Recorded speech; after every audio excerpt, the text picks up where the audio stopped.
Is critical race theory the biggest threat to America, or is it at least a threat to America? Well, there's a lot of questions around that. Obviously, you guys know my position on this to a certain degree, but there's a lot of other issues we need to talk about. One of the biggest stories right now is that New York has imposed we'll call it I don't want to say limited, but it's a vaccine mandate for indoor activities, entertainment performances, and Bill de Blasio said the goal here is to encourage people, mostly young people, to get the vaccine. That means if you want to go to the movie theaters, if you want to engage in normal activities like at bars, you have to have a vaccine passport. You have to have proof. They call it Key to NYC. Now, why do I bring up critical race theory? Well, for one, you know the title of this video. We're going to have a conversation, a political debate or discussion about this. But there is a question some people have brought up due to the low level of vaccination among the black community and how that will disproportionately affect people and whether or not this will be truly equitable. But today, the bigger thing we're doing is not just about the news. It's about a conversation with two prominent individuals in politics. We've got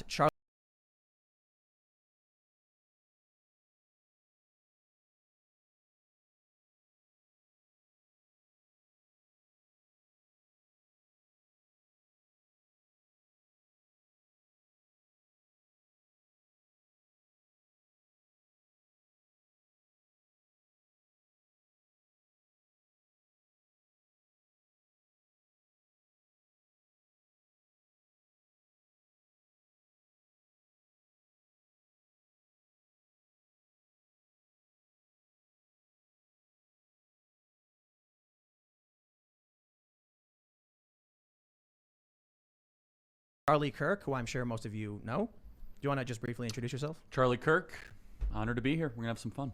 Do you describe yourself politically in any way? Like I guess you could say I'm on the right.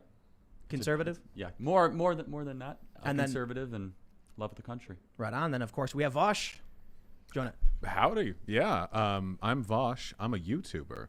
And I guess I call myself a libertarian socialist. I like some parts of the country. I'm a big fan of some parts of it. Some other parts I think could use some improvement. Right on. Now, we've got Ian here, as per usual. Hi, everyone. I'm going to be in the chat today watching your super chats. So keep sending them in, and I'll be clipping them so that we can get to it at the end of the show. Hi. And I am very excited. So I'm just going to interject here. I'm excited for this conversation. I'm going to be switching like a crazy person. And hopefully tonight goes really well and we all learn something new. And before we jump in, head over to timcast.com, become a member to get an ad-free experience and exclusive access to members-only segments of this show. And I guess I wasn't initially planning on it, but I guess everyone's cool to do a member segment after the show, and we'll find something fun to talk about. So, we'll see how it plays out. So make sure you become a member. Make sure you like this video, subscribe to this channel, share it with your friends. If you think this conversation is important, I'm sure there are many right-wing individuals like, get him, Charlie, crush Vosh. And there's a lot of left-wing people being like, Vosh is going to own. Oh, well, share it with your friends, and let's have a good conversation. And I suppose we can we can start with one of two things. Obviously, I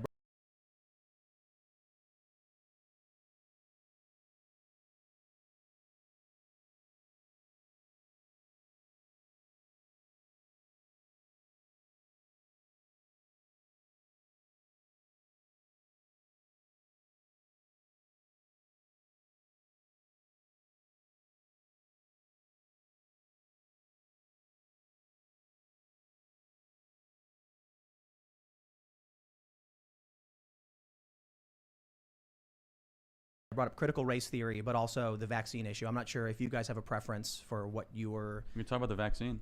Why don't we talk about what's going on with vaccine passports? Sure. We've seen in Sydney, for instance, they issued a lockdown. Or I should say enough people ignored it. They went out in the streets, and then this resulted in news articles saying chaos in Sydney. People aren't, they're not following the rules. The vaccination rate in Australia is ridiculously low. I think it's 18%, really, really low. Well, then they called in police, and there were big protests. Now they've actually deployed military. So I'm curious if either of you wants to jump in with your thoughts on mandates. What would happen if they came here, if you're for or against them? Look, there are elements of mandates that I can agree with. We've already set standards for other things like the MMR vaccine, very basic standards.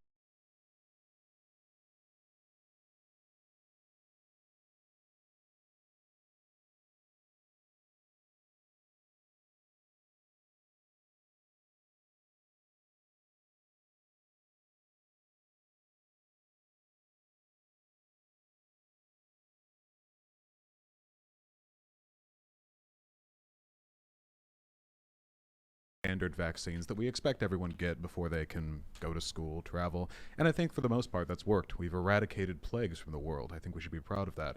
With regards to COVID, since this is an ongoing pandemic, we need to focus on approaches that are effective and that don't ostracize or exacerbate tensions. With regard to the Australian situation, it's not something I'm extensively familiar with, but generally speaking, I don't think that cracking down on protests is going to be an effective way to incentivize people to get vaccinated. What's happening in New York might be, but my main issue with it is that I'm not entirely sure how they expect people to still have their vaccination card.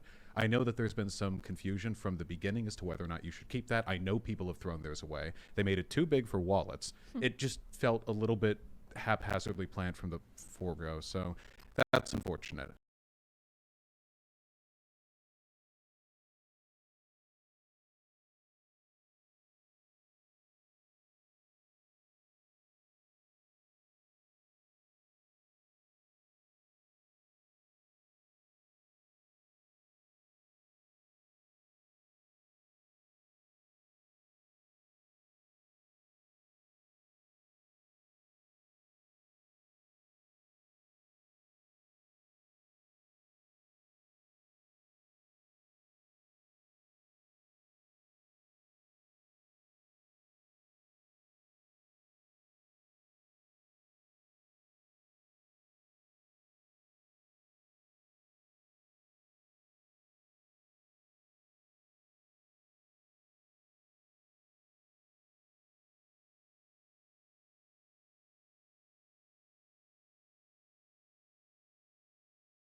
Maybe they can find other ways to incentivize it, like, for example, in schools, where they have a direct access to government records where they wouldn't have to use those little cards, you know? That might be a little bit better. I guess we'll have to see.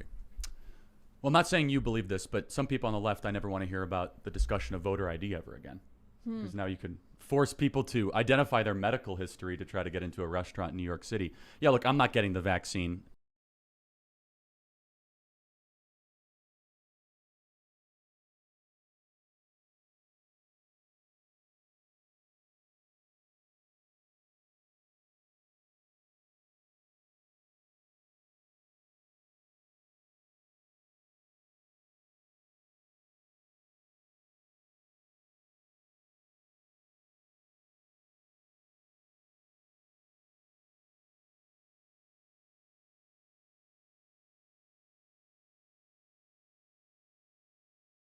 So I'm part of the 100 million people that are unvaccinated. And it's an experimental vaccine. The FDA and CDC has said that in January. It's questionably effective. Lindsey Graham just came down with COVID. You had a ship in the United Kingdom, 100% vaccinated ship that came down with COVID. It's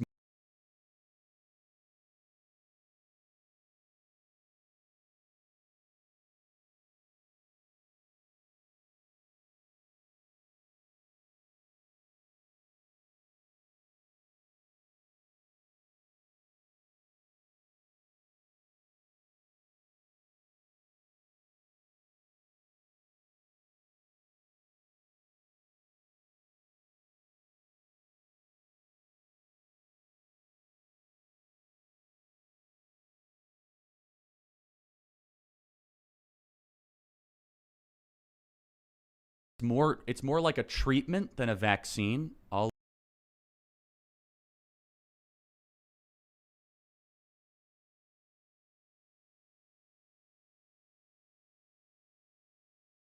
leave that conversation to Dr. Brett Weinstein and the people that really understand how that works. But yeah, this is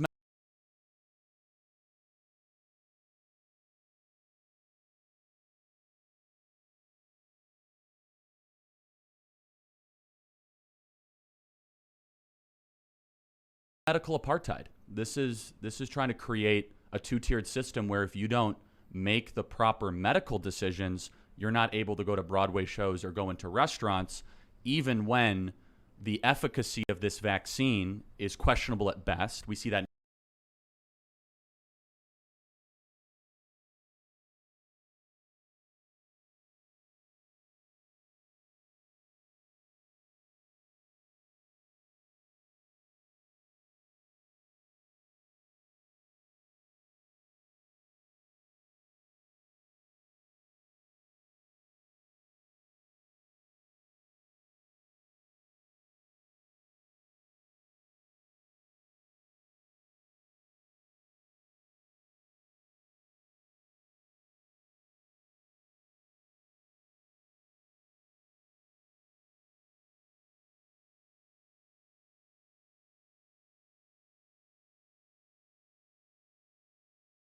in Israel, an 85% vaccinated country,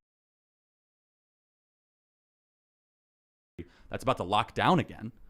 And most of the new cases are from vaccinated patients, not unvaccinated patients in Israel. So, sorry, you want to interject, Tim? But Yeah. obviously against mandates, and I think people should be able to make their own medical decisions. I think it's pretty obvious. Well, I disagree. I think we actually have a story we wrote on timcast.com that our view of the lockdowns is that it's alarmism because a new study from the Public Health of England found the Pfizer vaccine is 96% effective after 2 doses at staving off the Delta variant, and AstraZeneca was 92%. I could probably agree it's alarmism, but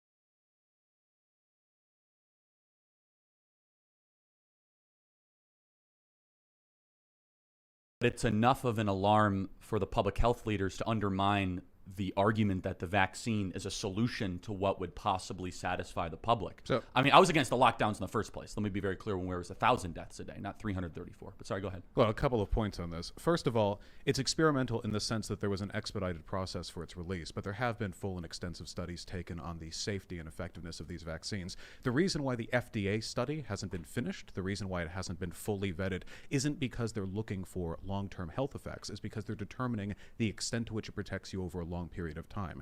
Ergo, the fact of the matter is, by all available data, this is undeniably much safer to get the vaccine. I mean, by orders of magnitude. Let me ask you a question. Well, wait, a couple things, because you said a few things there. There are some instances where areas have more people being infected if they're already vaccinated. But if you take a look at, this is like data mining. If you take a look at the broader statistics, especially here in America, the number of people who have gotten breakthrough cases is something like 0.003% of people who have been vaccinated. You can take a look at the numbers. Where is this new wave exploding? It's in the unvaccinated.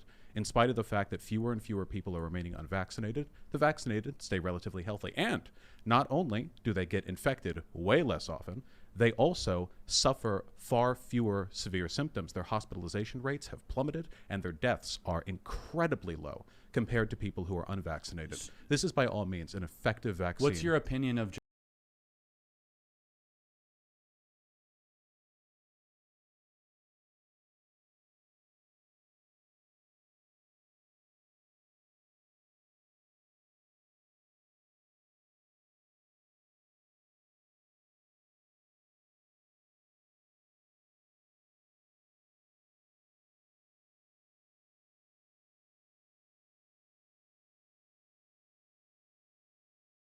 Johnson & Johnson, the FDA saying that it might cause a rare nerve disease? That's something that, first of all, when you take a look at that, you have to recognize that even if that was the case. Which the FDA says it is. Right, well, they're looking into it, of course. It does They issued an official warning that it could issue a rare nerve disease. That's a big deal. could issue, of course. They're looking into it, and that is something to look into and to be concerned about. What's your opinion of VAERS, the Vaccine Adverse Event Reporting System? Hold on. Where Let's- there's over, let's- well, first- I'm just curious because these are Let's do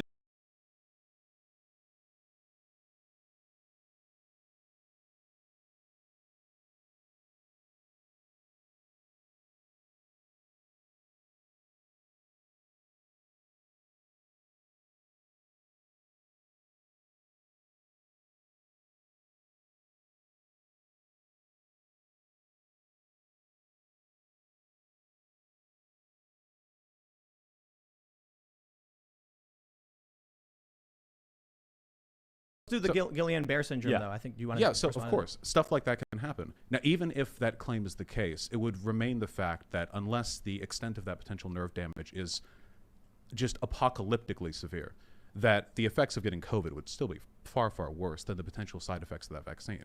However, if you were to say, let's say worst case, Johnson & Johnson, it's not viable, that gets pulled, we see what the consequences are, that doesn't really speak against the greater viability of the vaccines. I got Pfizer, for example. We're talking hundreds of millions of people who have either been protected against the vaccine in part, or if they get it, against the virus, or if they get it, their effects, their symptoms are much, much, much more manageable. So I just want to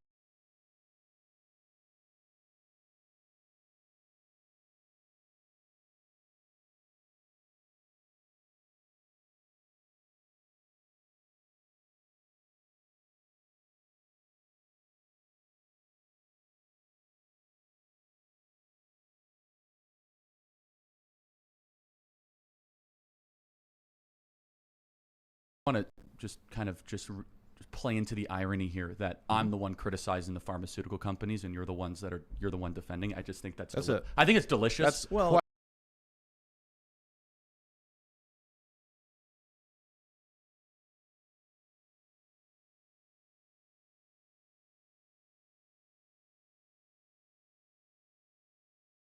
Wait, hold honest, on. That's an because- extremely well- dishonest talking well, point. well, but- because but- you're peddling the praising- Pfizer vaccine. You're saying not- it's well, so well, effective. So well, many let's- people let's- have taken hold on, it. wait. And I'm the one saying, hold on, maybe AstraZeneca, Moderna, Charlie. Johnson & Johnson, and Pfizer. This is let's talk about the points he's made. And No, I was just enjoying the irony. well, That's all. the thing is, it's not really like irony if you understand the issue at hand. See, my praise doesn't go to the pharmaceutical companies or their CEOs. It goes to the tireless workers who spend months and months and months developing these vaccines. I'm Who's getting rich very big from fan. this vaccine? Well, hold on. Have I at any point praised the distribution or profiteering system? Who do you think gets behind rich Pfizer? from vaccine So mandates? This is the so this- workers or the this is a- Pfizer CEO? Nobody's talking about who gets rich. This is a toothless. Isn't that your whole Wait, hold on. shtick? This is a Like, toothless workers' critique that you rights. could. Let's- Charlie, let's hold on. try and go back and forth, man. This is a toothless critique that you could apply to literally anything that you don't like. Everything in this country is manufactured to the profit No, of but CEOs. we don't mandate it, and so you can't go to restaurants if you don't get one of Yeah, four so- major but if you're- pharmaceutical so let me- medicines. So wait, I just want to say, if that's your criticism, That's one then- of many. Then you Just- should. So if that's the criticism you want to focus on, I'm in favor of nationalizing the pharmaceutical industry. I'm willing to take it that far. But whether or not that's on the table, and I can't just make that happen, when we're talking strictly about the effectiveness of the vaccine, it seems So- to be so effective. let's That's not a talk- praise of the capitalist industry behind No, it. I was just enjoying the irony. That's It's all. not So- irony, Well, it's Charlie. totally ironic because I'm the one saying that they might be lying to us, and you're the one that's saying it's super effective. Wait, what Which lie? usually, if we were wearing our traditional uniforms,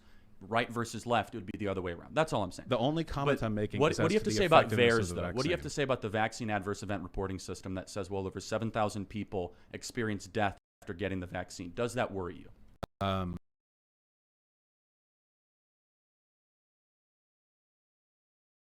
The VAERS system is entirely self-reported. I don't think it's generally used Do you think to it's form accurate underreported metric. or overreported? With VAERS, it's almost impossible to say. You know what VAERS is, right? Can you tell me what VAERS Yeah, is? VAERS is a government website that Mm-hmm. physicians or individuals can submit complaints or concerns after an adverse event report from a vaccine. Since you cannot win in court against a vaccine production company, then they go through some process where the government then can distribute some form of remedy if you had an adverse event reaction. All right, That's what VAERS is. And researchers like it because if you take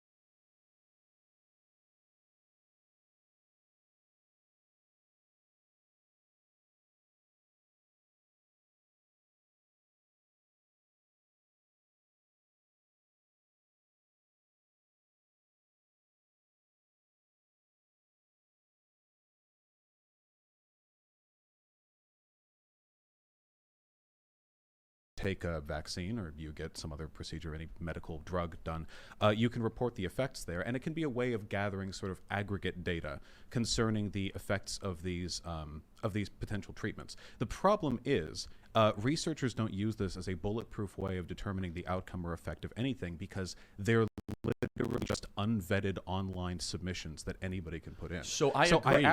ask you because I want to know, how do you arrive at the conclusion that, how many people did you say Well, applied? it's VAERS' own data is 7,000 plus, and most of which, by the way, That anyone can submit. But no. I'm asking, By the how way, do you most of arrive- which are physicians submitted. Just so you know, these the are total number. the most of the submissions on the VAERS website are done by like family doctors or local physicians.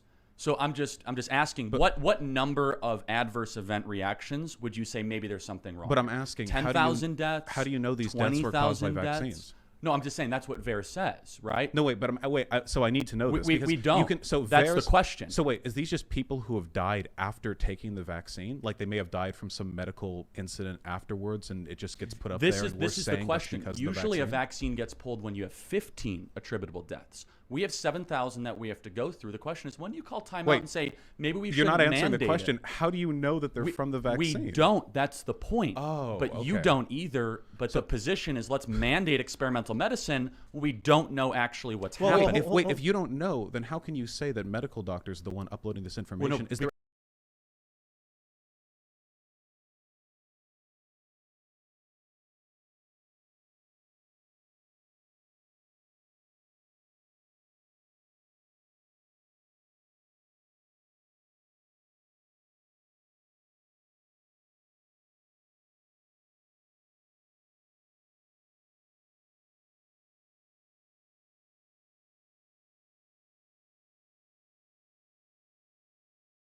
any methodology you're looking at we to do determine know these who's deaths were from actually it? uploading it. We know that. We know the entries are usually the and claims typically being made? traditionally. How about menstrual cycle disruption, loss of nerve capacity, Mm-hmm. unable to walk, paralysis, miscarriages, Mm-hmm. mood changes? Also, you could go through the VAERS database like, oh, that's interesting. Mood I- changes. But what about the death? Let me interject Death something is real quick. 7,000 plus. That's a serious I number. wanna- How do they know it's from the vaccine? I keep asking you this. You don't Let have me an let answer. me address 2 points, one from each of you, real quick, so we can try and. How do we know it's from the vaccine? It's a difficult question. I would say that if you have a mass vaccination program which gives out 330 million doses or so, and then people start saying, "Hey, I got the vaccine, then this happened." VAERS isn't here to say it is or isn't. They're here to say, can we find a pattern in this? And I think 7,000 suggests there may be one at the very least. I'm not a scientist, so I can't stress that. I will also say, however, to Charlie, Guillain-Barré syndrome, which I'm probably pronouncing wrong, it's a side I effect. always mispronounce it. Yeah, me too. Guillain-Barré. Guillain-Barré. Yeah. Barre. There you go. Yeah, something like that. My understanding is actually a side effect of many vaccines. Yeah, it is. And so, Totally, that's correct. It could be. well, so the issue I have is one of the things that Vosh brought up is that there's been, how many you mentioned, 100 million, 160 million? in the 115, I think it is, million. who have been fully vaccinated? Fully vaccinated. I think in that ballpark. So Maybe a of bit course, you know, if you have something very different from any other vaccination we normally do, because Yeah. we're not having everyone do it all at once. Yeah, and so this is a mass inoculation thing. And so here's why the American system should answer this question easily. When you have any sort of uncertainty or disagreement, yield to rights. So Yield to rights. Allow Well, people so- to say no. Let me just build out the argument, right? So for me, for example, I'm 27. I don't consider COVID to be a largely disproportionate risk to my way of life. I don't know about this vaccine. I have gotten other vaccines in my life.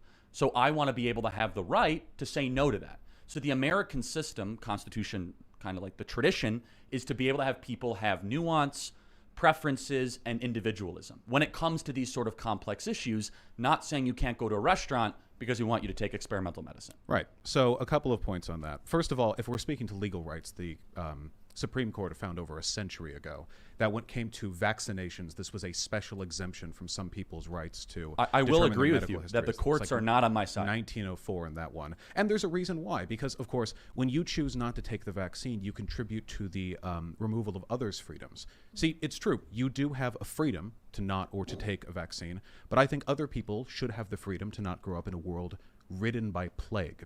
And with the way this disease, COVID, mutates with time, as all diseases do, inevitably, if it continues to circle the world long enough, and this is an international problem, not just an American one, new strains will develop, which will slowly ebb at the effectiveness of this set of vaccines. So- it threatens all of us. Just- May I say one other Yeah, thing? yeah, about of that? course. Sorry. With all of that being said, just to speak to VARS, VARS is an incredibly effective system for locating and roughly attributing concerns related to the effects of drugs. The problem is that there are several elements to this disease that make it really difficult to pinpoint anything specific. The two of which being A, hundreds of millions of people vaccinated. That is a huge range to pull data from. And B, the propagandist fear campaign about an incredibly effective vaccine process that may lead people to misattribute I just wanna get a deaths quick that they clarification. experience Yeah. to vaccines. Sorry. But just quick clarification: are you for mandating the COVID-19 vaccine? The same way we have other vaccines, like school, travel, that kind of stuff. Yeah. So, like, what if someone wanted to go to a restaurant or a supermarket or a movie theater? I think that, we don't have that for other vaccines, right? Like Right. every time you go to a movie theater, you have a little card. I understand that might be an effective panic measure, but long term, my goal would be to integrate it into the same revenue of vaccines. I that think we- that's a more reasonable response than some politicians. I'm Yeah. just going to be honest. People That's- are that- panicking. And No, they I think that's a should. more People die. well. Yeah. I just want to make sure we Right. weren't having misunderstanding. No, I over think that's whether- more of a reasonable answer. I just curious, just on the vaccine topic in general. Are you concerned by like Dr. Malone coming out, who literally invented the mRNA vaccine and says that there's a dangerous spike protein involved, and he encourages people to think twice before getting it? Does that move you at all? Well, you're free to speak with your doctor when it comes to a No, Dr. Malone, just his specific commentary. Does His that, specific the guy commentary. who invented this type Right. of Well, vaccine. I'm not a PhD, and I doubt that he was directly involved in the production of these no, vaccines. he literally invented this the type of mRNA, vaccine. but with the Johnson and Johnson, the Pfizer, the Moderna. But he's very, very aware of the sort of accelerated implementation. He's trying to call time out and tell people this is not like any other vaccine. What Does is his that worry claim? you? His claim is that it involves a spike protein. It was rushed to market. It's going to have side effects. You don't understand it like I did. I invented this. And you got to think twice before mandating it or even taking it if you're under a certain age. Does that bother you? What makes the current retinue of vaccines that we take, the mRNA process, different from other mRNA It doesn't involve the vaccines? spike protein. According to him, the same composition as like the measles, mumps, rubella type vaccine or the chickenpox vaccine. Well, those weren't mRNA. The process wasn't developed back during the MMR vaccine. Totally, but some of them are getting updated for the more mRNA type technology, But right? if he wasn't involved in the production of these modern vaccines, how could he possibly have any comment on any of the rigors or tests that were done Because he before? invented this type of vaccine. I'm just saying, Well, does that bother you? Do you Well, think he's just like a fear propagandist and like? No, he may well have concerns, but those are concerns that I would rather have addressed by the scientific community rather than with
respect to you and myself, YouTubers.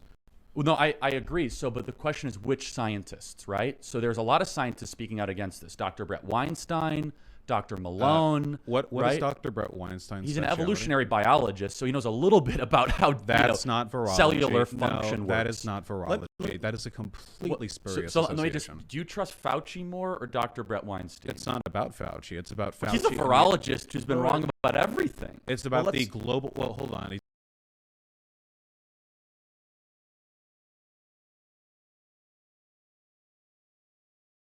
smiling with glee here. It's the